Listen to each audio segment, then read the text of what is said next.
Hello my friends, today I'm doing a quick review of Shaka iNkosi Yamakhosi, a 15-minute animated short film that's currently on Netflix. This cartoon, as far as I know, is actually made in South Africa, and I'm happy to see animation coming from the African continent. I hope the animation industry can flourish in Africa, as it has in East Asia. And well, let's be honest, by East Asia I mostly mean Japan, but technically, the other countries that make up East Asia sure do have animation that exists. Anyway, as for this particular animated film, it's a pretty enjoyable summary of the life and events of Shaka Zulu. Is it the best depiction of Shaka in media? No, definitely not. The old Shaka Zulu live-action miniseries is way better in my opinion. But this cartoon is literally only 15 minutes long, so there's no excuse not to check it out, and when you do, make sure Netflix knows you like it by giving it a thumbs up rating. If this short film gets a lot of attention, it will likely help to generate more African cartoons in the future. And I think we can all agree that we'd all like to see some more African animation, right? Now, for those of you who are parents, I want to let you know that this film is rated TV-14, so you might not want to show it to very young kids.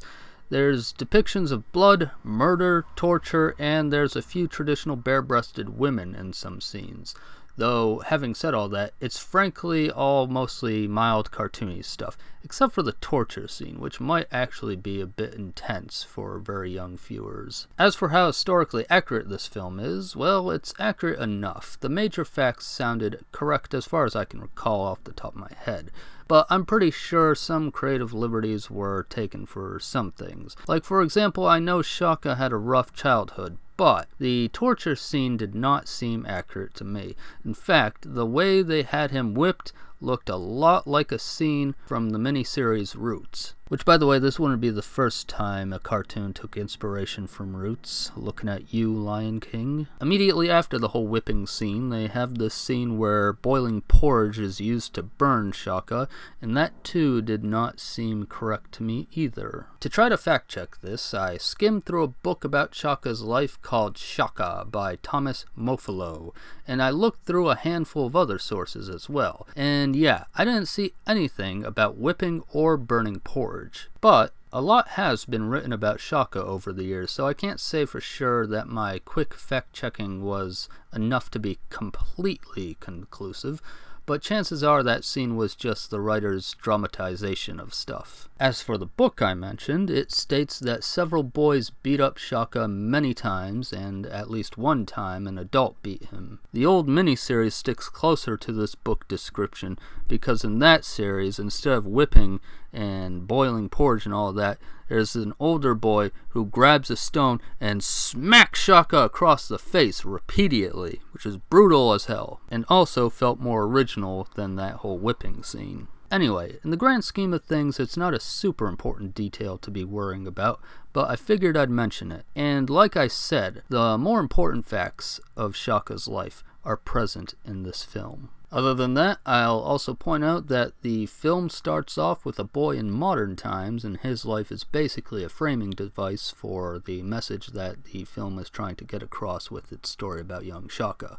Now, I often do art and culture analyses when a new piece of African media comes to my attention, but I already talked about Zulu shields and Shaka's battle tactics in my last Shaka-themed video.